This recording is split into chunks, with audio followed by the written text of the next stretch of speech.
Sports to the bone family. What's up, what's up, what's up? Welcome back to the channel, my viewers and subscribers. Welcome back. A blessed morning to you all. Hope you guys are doing okay. Alright, my peeps. So a couple of stories to talk about in this one. We see where an independent group has been commissioned by CWI to carry out an extensive review as relates to why we were not able to do well in the T20 World Cup that recently concluded. Sorry about the laughing, my peeps. I find this laughable. I'm going to talk to you guys about that, right? Plus, we see where David Warner, he has decided, well, David Warner is hitting out at Cricket Australia.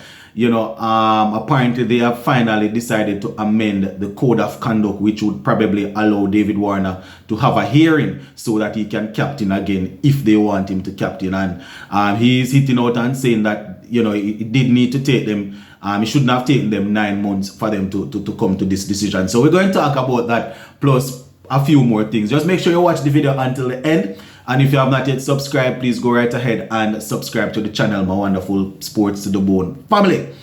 Alright, so let's kick things off with the West Indies CWI.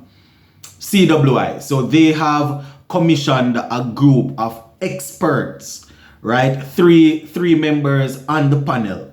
And they are going to be carrying out a comprehensive review as relates to why we were booted from the T20 World Cup so early.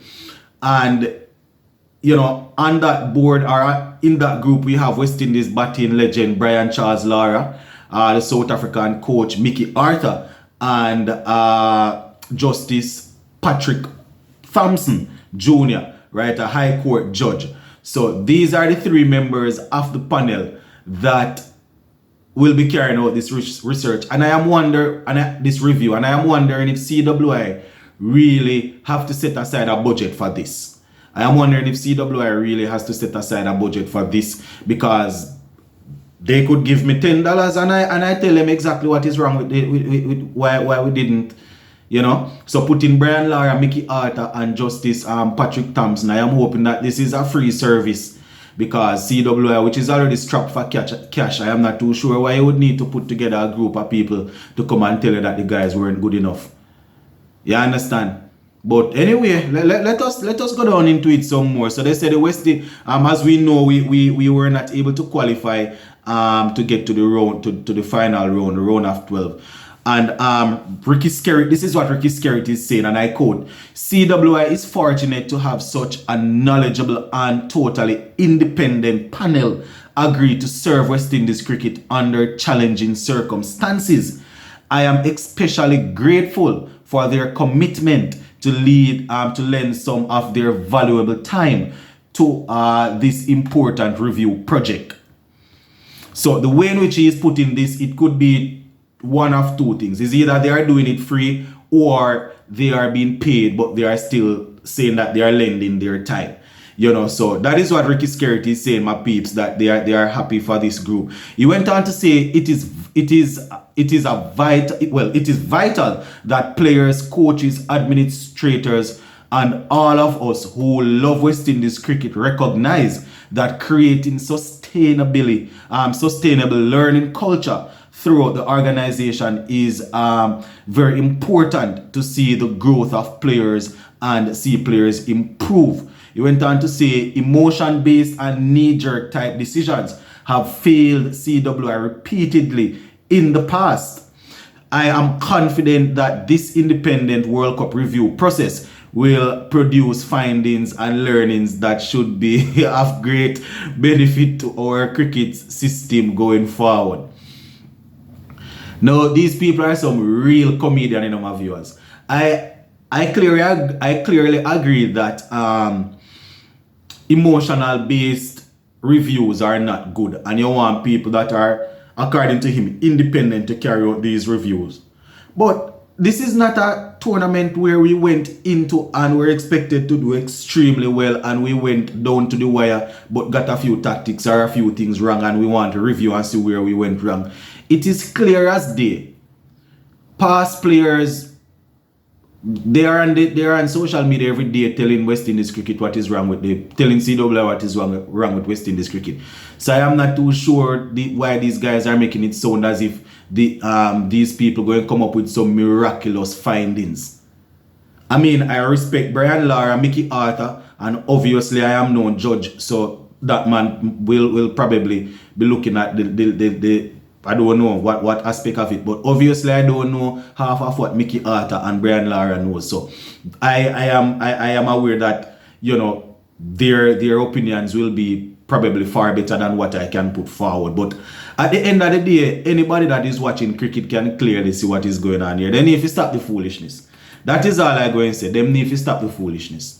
Because as I said, I don't know if it is a money thing, if they are going to be paying them, or they are just you know, there is some sort of future there with Mickey Hart and Brian Lara where CWI is concerned, so they are giving off their service to help and get rid of whatever or find whatever. So when they come in to play their role, you know, they would have had some sort of foundation already. I don't know. This is not me saying that these two guys are going to be coaching West Indies. This is not me saying that. But as I said, I can understand why they would do that. Them need to stop the foolishness. So the next thing that I want to talk to you guys about, right, is a little bit overseas, not West Indies related.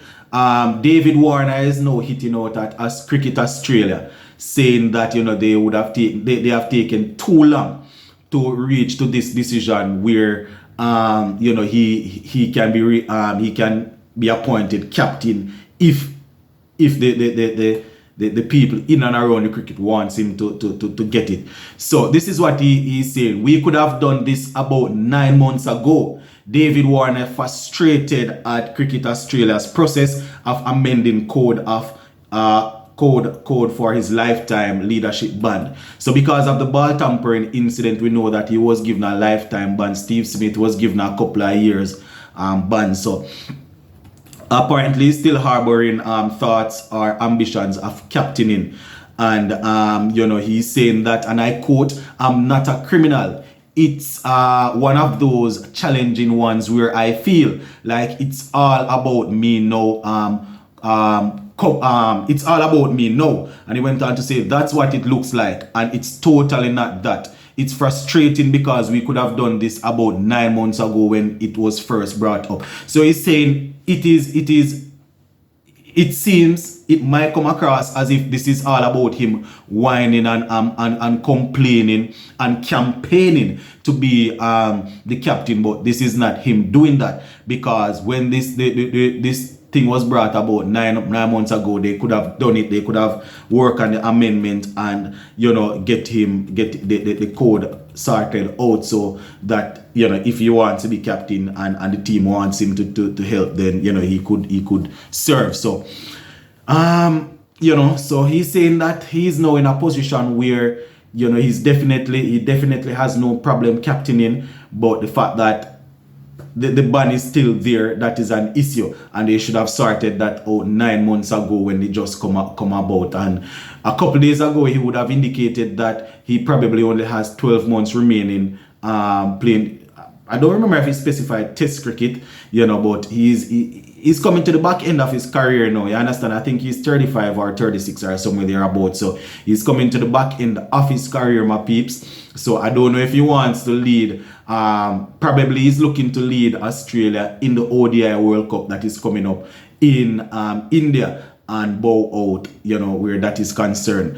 Pat Cummins is currently carrying the role, you know, so probably David Warner wants to help where that is concerned. But I personally don't think that I mean, people will say that you do things and you're a human being, you make mistakes, but I don't know if amending the code and appointing him captain is really setting a good example. You know, if he was a youngster when that happened and inexperienced, but a man like that that would have played so much international cricket and was a part of that to amend the code and to give him and to allow him to lead again. I'm not too sure what that would be saying to the youngsters coming up in Australia, especially knowing how Australia play them cricket already. But as they like to say, rich people business, that still. I just bringing it forward to you guys to hear what you have to say. Big up on yourself, my peeps, and we touch base later on. See?